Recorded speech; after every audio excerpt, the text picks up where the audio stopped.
Ils sont avocats, enquêteurs, proches des victimes, des suspects ou des coupables. Nous les avons choisis pour qu'ils se confient dans les voies du crime. Dans chaque épisode de ce podcast, nous recueillons la parole d'un témoin clé qui raconte une affaire de son point de vue.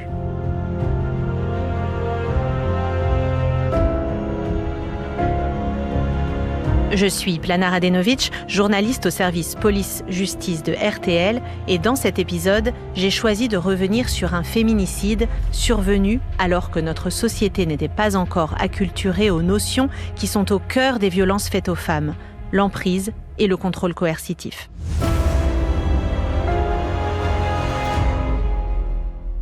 Le 26 septembre 2011, à Saussay, en Eure-et-Loir, vers 8h15, les gendarmes découvrent un monospace avec 2 personnes allongées à l'arrière.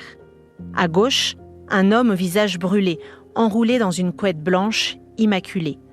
À droite, une femme menottée, à moitié nue, des objets sexuels à ses côtés. On jouait, c'est ce que dira aux enquêteurs l'homme au visage brûlé qui a survécu à ses blessures. Il s'appelle Jean-Pierre.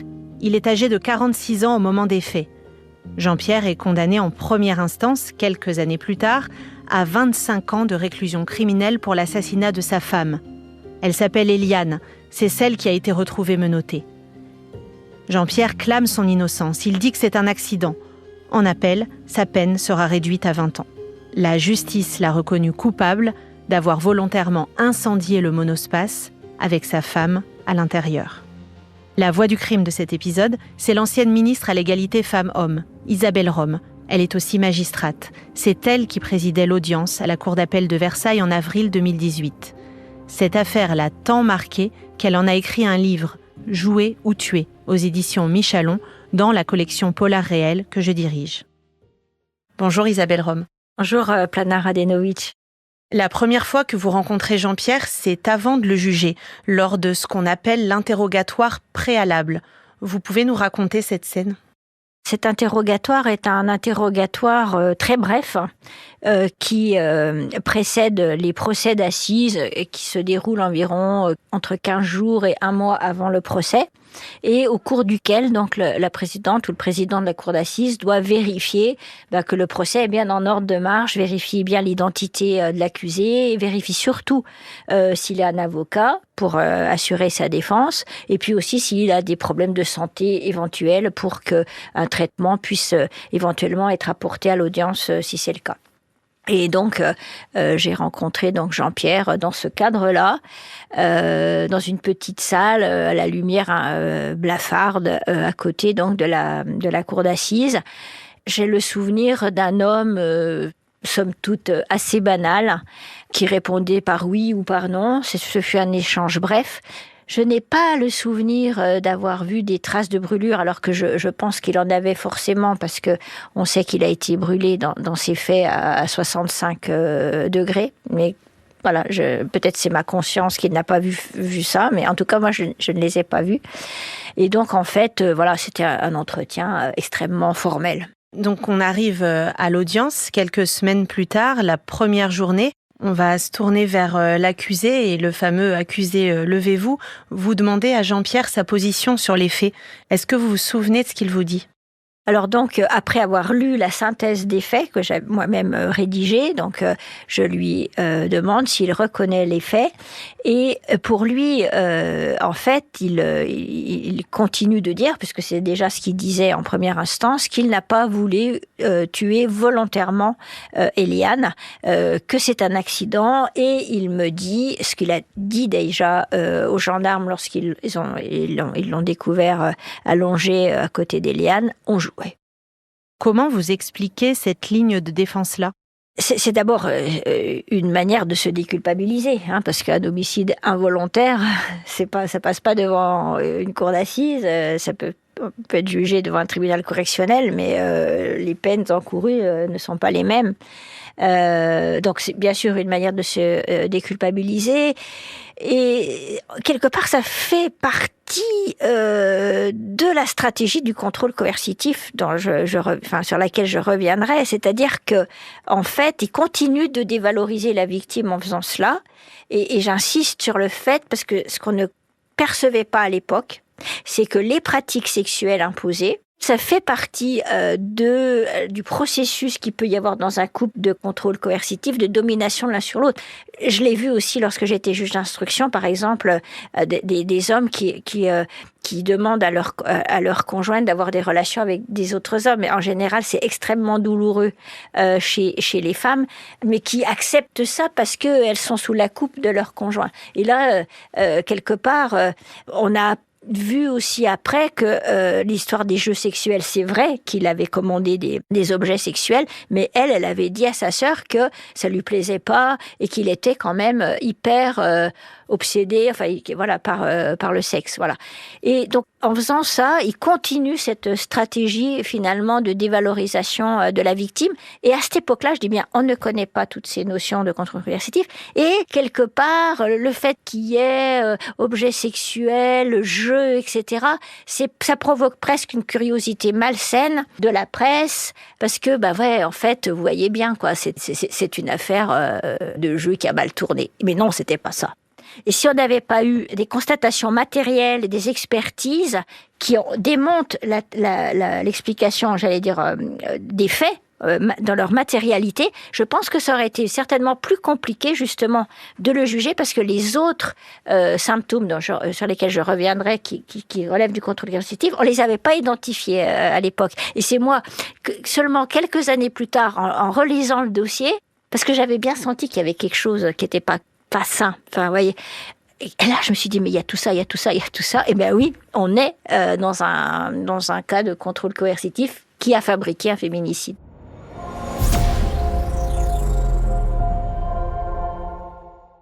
Alors justement, on va parler de cette notion désormais mieux connue, le contrôle coercitif. Dans votre livre, vous écrivez qu'à l'époque, on ne savait pas ce que c'était il y a 7 ans. Est-ce que vous pouvez nous l'expliquer simplement ? Déjà, peut-être expliquer un peu que c'est en fait un cumul. Le contrôle coercitif, c'est un cumul de comportements, d'attitudes, de propos, de gestes, donc qui sont tenus par le conjoint violent, et qui consiste à placer sa conjointe sous sa domination, en la dévalorisant et avec le temps, en ayant tous ces comportements cumulés, etc., peut aboutir à un féminicide ou peut aboutir à un suicide de la victime. À l'époque, d'ailleurs, et je me disais, c'est bizarre, dans tous ces dossiers d'assassinat de conjoints, je retrouve un peu le même scénario. Mais je n'avais pas les mots pour décrire ce scénario. Mais donc, ce qu'on retrouve, c'est d'abord un isolement, une volonté d'isolement de la victime. C'est-à-dire l'éloigner de sa famille, l'éloigner de ses amis, éventuellement l'inciter à quitter son travail. Tout ça pour la posséder, l'avoir qu'à soi. Donc ça, c'est déjà un des premiers symptômes qu'on retrouve quasi systématiquement. Ensuite, vous avez bien sûr la jalousie excessive. Voilà. Et là, par exemple, dans l'affaire de Jean-Pierre, là, c'était vraiment très flagrant. C'était d'ailleurs la seule chose qu'on avait vraiment identifiée. Même si les autres étaient présents, on ne les avait pas remarqués particulièrement. C'est-à-dire que dès le mariage, il a souhaité déménager, parce qu'il considérait qu'elle connaissait trop de monde dans le village dans lequel ils habitaient, qu'il y avait certainement de ses ex, et que surtout, il fallait plus qu'elle puisse être en contact avec eux, réel ou supposé, d'ailleurs. Bon. Ensuite, c'était quelqu'un qui travaillait de nuit. Il lui arrivait, par exemple, de rentrer la nuit pour vérifier qu'elle n'était pas avec un amant. Il comptait le nombre de gants de toilette quand il rentrait pour voir dans le panier à linge s'il n'y avait pas eu un invité qui aurait pu utiliser un gant de toilette. Il s'était fâché avec des couples d'amis parce que il soupçonnait tout de suite sa femme Eliane d'avoir une relation avec le mari ou au moins que le mari voulait absolument avoir des relations avec elle. Et c'était vraiment cette jalousie qui l'avait même amené à consulter 18 mois plus tôt un psychologue. On sait ce qui s'est dit dans son cabinet ? Non, parce qu'en fait, c'était le dossier médical du psychologue qui a été ouvert par l'expert psychiatre. Vous savez, dans le cadre de l'expertise, parce que normalement c'est réglé par le secret médical. Donc l'expert psychiatre qui a effectué l'expertise psychiatrique de Jean-Pierre, lui a eu accès au dossier médical et c'est sur dossier qu'il a revu ça. Voilà. Mais à l'époque, ça n'a pas suscité plus de commentaires que ça. Voilà. Et d'ailleurs, je dois dire aussi que l'expert psychiatre, dans son expertise, il dit qu'il y a une jalousie excessive, mais il dit presque que ça pourrait être considéré comme une circonstance atténuante. Enfin, les circonstances atténuantes n'existaient déjà plus, mais que ça pourrait presque altérer sa responsabilité. Donc, on voit qu'on a quand même avancé. Donc, je disais isolement, jalousie excessive, le processus de dévalorisation, dénigrement, t'es grosse, t'es une moche, t'es nulle, tout ça. Et ça, c'est extrêmement destructeur. Parce que quand ça dure des semaines et des mois, la victime, elle se sent complètement anéantie, dévalorisée. Combien de femmes ne m'ont-elles pas dit qu'elles se sentaient comme une serpillière ? J'ai retenu ce terme tellement il est douloureux. Une serpillière, c'est quelque chose qu'on essore, qu'on salit. Et comment après imaginer reprendre le cours de sa vie quand on se sent comme une serpillière ? Donc c'est ça. C'est aussi les menaces, il faut faire très attention aux menaces, notamment lorsqu'elles sont circonstanciées, c'est-à-dire que lorsqu'elles sont précisées dans leur contenu, c'est-à-dire que dire à quelqu'un « je vais te tuer », bien sûr que c'est grave, mais si on dit à quelqu'un « je vais te tuer, je vais mettre un bidon d'essence dans ta voiture et je vais te faire cramer », là, ça veut dire que la personne, elle imagine d'un scénario dans sa tête et là, c'est extrêmement dangereux. J'ai jugé d'ailleurs, c'était une tentative d'assassinat parce qu'il a pu être déjoué, mais justement par un homme qui, 2 ans avant de passer à l'acte, avait dit à sa femme qu'il allait la faire cramer avec un bidon d'essence et voilà, qui était passé à l'acte. Et là, Jean-Pierre, c'était plus insidieux, mais il avait dit au psychologue justement qu'il avait une hache dans son coffre de voiture en disant qu'il voulait peut-être tuer sa femme. Et il avait aussi dit qu'il pouvait lui foncer dessus en voiture, etc. Voilà. Eh bien, à l'époque, des signaux rouges ne se sont pas allumés.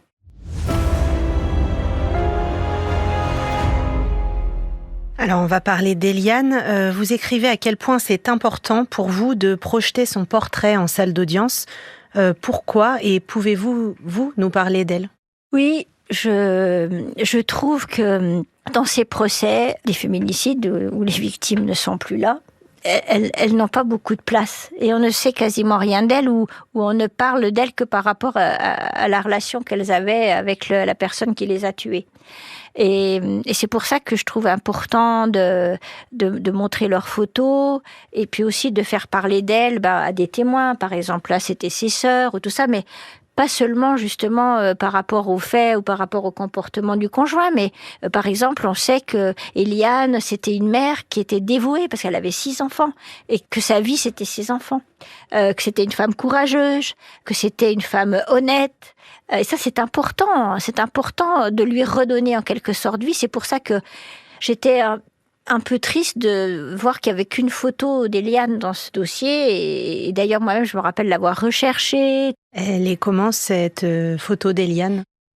C'est une photo, j'allais dire, je ne veux pas dire de photomaton, parce que ce n'est pas une photomaton, mais extrêmement neutre, voilà, où on voit juste son visage. C'est une photo en noir et blanc. On voit qu'elle a des cheveux courts. Voilà, on voit que c'est une femme qui est certainement une femme volontaire, une femme simple. Et pour moi, c'est le moment comme ça où on montre la photo ou les photos quand on en a plusieurs. C'est un moment, je me souviens, où je peux dire que j'avais toujours une petite larme derrière mes lunettes parce que et d'ailleurs, vous voyez, là, quand j'en parle, pourtant maintenant, ça fait plusieurs années que j'ai quitté les cours d'assises, j'ai toujours la voix qui se casse quand je parle de ça, parce que en fait, tous ces visages, je les ai gardés avec moi, et je pense que c'est pour toutes ces femmes, d'ailleurs, que j'ai voulu vraiment continuer à me battre contre les violences faites aux femmes. Arrive la fin de l'audience et vous entrez en voie de condamnation. Dans le respect du secret des délibérés, bien sûr. Est-ce que vous pouvez nous raconter comment ça se passe ? Vous vous isolez plusieurs heures dans une salle avec les jurés ? Oui, alors comme vous le savez, le délibéré est secret. Et même donc si un magistrat ou un juré violait ce secret, c'est même punissable d'une amende. Donc voilà. Le délibéré se passe en 2 temps. Un premier temps sur un vote sur la culpabilité. Et le deuxième temps, si la culpabilité a été retenue, le vote sur la peine. Voilà. Et donc, le vote sur la culpabilité, dans un procès d'appel, c'est-à-dire qu'on a 9 jurés, donc 12 personnes au total à la cour, 3 magistrats plus 9 jurés, il faut une majorité vraiment spécifique pour déclarer la culpabilité, c'est-à-dire qu'il faut une majorité de 8 voix au moins, parce qu'on considère, ça c'est les grands principes du droit, que tout ce qui est défavorable à l'accusé, c'est pareil par exemple si on vote les circonstances aggravantes, doit être voté à cette majorité spéciale qui est plus que la majorité relative qui serait à 7, voilà. Et donc en fait, on doit répondre sur la culpabilité à plusieurs questions par oui ou non. Et donc, s'il est répondu oui à la majorité de 8 mois au moins, la personne est déclarée coupable. Et donc là, nous avions à répondre à plusieurs questions, notamment Jean-Pierre a-t-il volontairement donné la mort à Eliane? Donc il a été répondu oui à la majorité de 8 mois au moins. Deuxième question, cet acte a-t-il été précédé ou accompagné donc d'actes préparatoires? Donc il a été répondu oui, à la majorité de 8 voix au moins. Et puis, il y avait aussi une question sur Eliane était-elle la conjointe ou Jean-Pierre était-il le conjoint d'Eliane, qui est la circonstance aggravante de la conjugalité. Et donc là, il a été répondu oui à la majorité de 8 mois au moins, ce qui fait que Jean-Pierre a été déclaré coupable pour l'ensemble des faits qui lui étaient reprochés. Et puis après, le deuxième temps, c'est sur la peine. Et donc là, il a été condamné à 20 ans de réclusion criminelle, à une injonction de soins aussi, si je me souviens bien. Et là, en fait, la majorité là est de 7 voix sur les peines. Donc en fait, on fait des tours de table. Et quand le président... Ça, c'est vraiment un peu l'expérience qui joue là-dessus. Quand on estime qu'en fait, les différents avis sont exprimés, etc., on dit, on passe au vote. Et à ce moment-là, les jurés votent. Donc, sur la culpabilité, j'allais dire, c'est expédié. Sur la peine, par contre, c'est un peu plus compliqué, parce qu'en fait, tant qu'il n'y a pas, donc là, je redis bien à 12, tant qu'il n'y a pas 7 voix sur une peine, en fait, chaque tour, on doit exclure la peine la plus élevée. Par exemple, si vous avez 5 voix, 4 voix, 5 et 4, 9, 5, 4, 3, enfin voilà, vous avez par exemple 25, 23, 22, 25 ans, 23 ans, 21 ans, vous voyez que là, il n'y a pas majorité, le tour d'après, vous devez enlever 25. Donc ça dépend, après de 3-4 tours, on arrive à cette majorité de 7 voix. Voilà.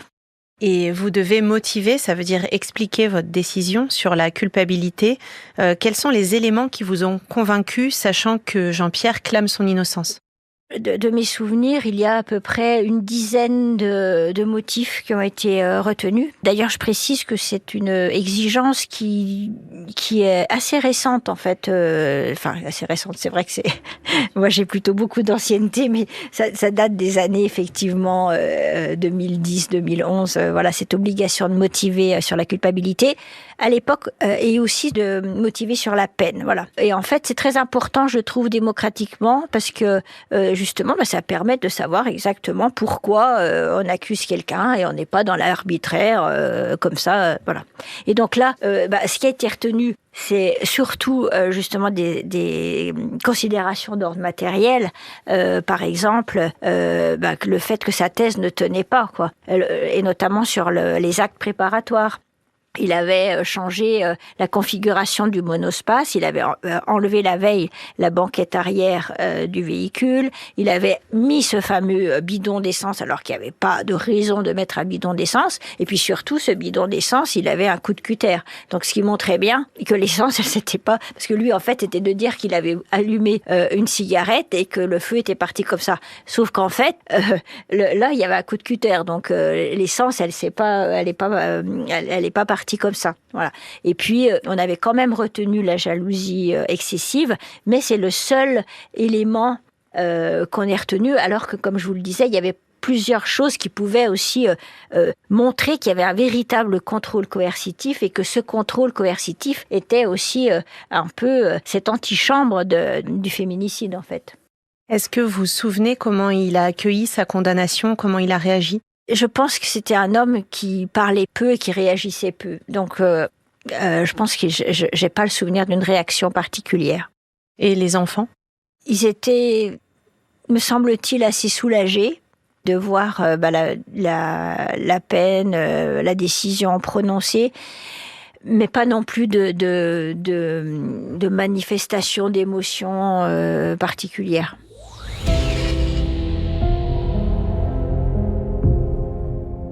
Dans votre vie de magistrate, vous avez eu à juger beaucoup d'affaires. Pourquoi avoir choisi d'écrire sur ce dossier-là ? Bien des années après, j'ai repensé à ce dossier. Justement, je me suis dit, mais je pense qu'il y a tous ces éléments du contrôle coercitif et je me dis, c'est intéressant pour le public de bien montrer justement quels sont tous ces éléments. C'est à titre aussi préventif, c'est-à-dire que si une femme se trouve dans cette situation, qu'elle comprenne que c'est une relation qui peut être très dangereuse pour elle, que si votre sœur, votre copine, votre fille se trouve dans cette situation, que vous puissiez peut-être un peu l'alerter. Voilà, c'est certainement en grande partie pour ça que j'ai voulu écrire, et puis aussi pour montrer quand même qu'on a aussi progressé. Et qu'on a progressé, ça je le répète souvent, grâce à l'apport des sciences humaines. C'est-à-dire que j'aime bien dire que les sciences humaines nourrissent le droit. C'est vraiment les sciences humaines qui nous ont fait comprendre ce qu'était l'emprise, ce qu'est le contrôle coercitif, qui nous ont fait comprendre en matière de viol, par exemple, ce qu'est l'état de sidération qui fait qu'une victime ne va pas crier, se débattre, voilà, mais parce qu'elle est dans cet état-là. Tous ces points qu'avant on ne connaissait pas, et justement, je pense qu'on passait à côté de beaucoup de faits et que justement ne poursuivait pas certains coupables parce qu'on n'avait pas connaissance de ça. On pourrait aussi parler de l'impact des violences conjugales sur les enfants, parce que alors ça, moi j'en suis témoin, j'ai un certain âge aujourd'hui et un certain nombre d'années d'expérience, mais il y a encore une vingtaine d'années, on nous disait que il fallait bien distinguer ce qui se passe au sein du couple du rapport des relations père-enfant, et qu'il fallait à tout prix préserver le lien avec le père, quel que soit le contexte du couple, quel que soit le fait qu'il existe ou pas des violences. Et aujourd'hui, grâce à l'apport des sciences humaines, on sait que de facto, un enfant exposé aux violences, à des violences au sein du couple, est une victime, qu'il est traumatisé. S'il y a des violences, là pour le coup avérées, physiques, etc., c'est comme s'il était exposé à une scène de guerre, nous disent les psychologues. Donc en fait, non, un conjoint violent n'est pas un bon père. Mais ça, il a fallu des années pour le comprendre, et je pense que ce n'est pas encore rentré dans toutes les têtes. Je pense qu'on a encore du travail à faire là-dessus, en termes de formation, sensibilisation de tous les acteurs de la chaîne.